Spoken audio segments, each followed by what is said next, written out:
কোথায় কোথায় সরস্বতী মা, তার সঙ্গে বুদ্ধদেব, বাবারে বাবা, তার সঙ্গে মহাদেব, আবার হনুমান ঠাকুর একসঙ্গে, আবার বিঘ্নদাতা একসঙ্গে কোথায়? গাইস, আশা করি ভালো আছেন, সুস্থ আছেন। একটা মজাদার সুন্দর একটা ব্লগ নিয়ে চলে এসেছি পাহাড়ি এলাকায়। এখানে সরস্বতী পুজো কোথায় কোথায় হয়, এখানে অনেক জায়গায় সরস্বতী পুজো হয়।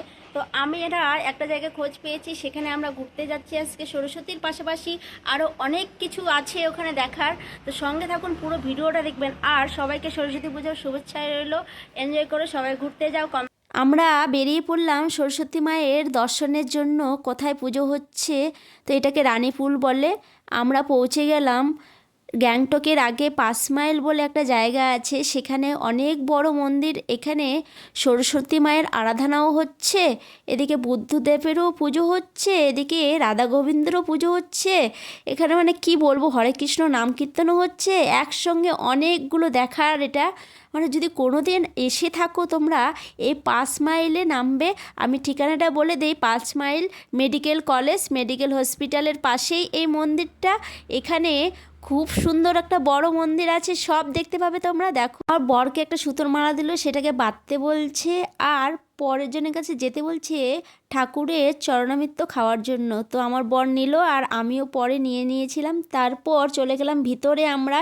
এখানেই কীর্তনটা হচ্ছে, খুব সুন্দর কীর্তন হচ্ছে। এখানে শ্রীকৃষ্ণ সাজিয়েছে একটা কিউট বাচ্চাকে। আমার তো খুব ভালো লাগছে বাচ্চাটাকে দেখে, একদম সো কিউট। তোমরাও দেখো যে সে শ্রীকৃষ্ণ সেজেছে। আর নেপালের মধ্যে এত সুন্দর একটা বন্ডিং আছে, তারা এত দেবদেবীকে মানে। এখানে প্রচুর হিন্দু আছে, শুধু নেপালিরাই হিন্দু নয়, অনেক হিন্দু আছে। দেখো এই যে শ্রীকৃষ্ণ সাজিয়েছে, দেখো না, সত্যি কিউট লাগছে দেখতে।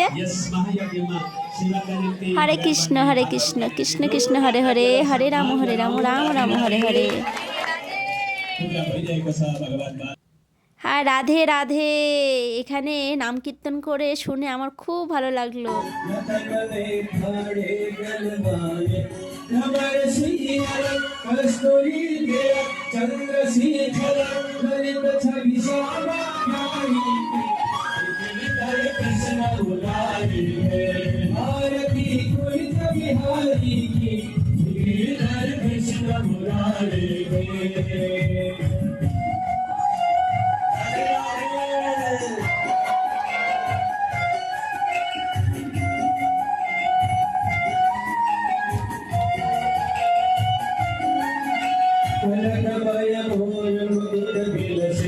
देवता दर्शन को दर्शे गगन सुमन राशि भरसे गजे मुझे मधुर गिरधर पालिनी नसना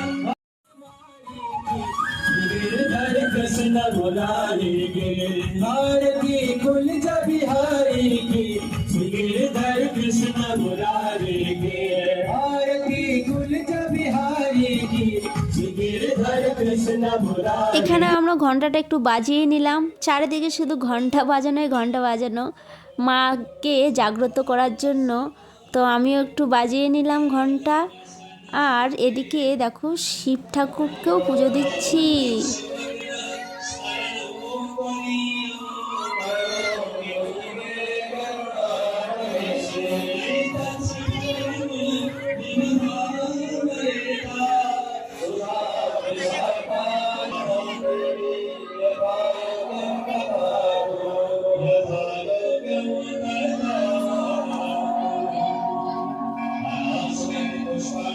আমার বর শিব ঠাকুরের ভক্ত আর হনুমান ঠাকুরের ভক্ত ও।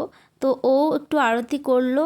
আর মহাকুম্ভ মেলায় আমরা যেতে পারিনি, এটা একটা দুঃখ ছিল মনে। তো কি হয়েছে, ভগবান শিব ঠাকুর আমাদের, যে মহাদেব আমাদের এতটা কি বলবো কৃপা করেছে যে আমরা যেতে পারিনি। কিন্তু এখানে আসার পর এই যে জলটা দেখছো, বললো এই গঙ্গার জলটা মাথায় দিয়ে মনে হচ্ছে মহাকুম্ভে আমরা চান করলাম।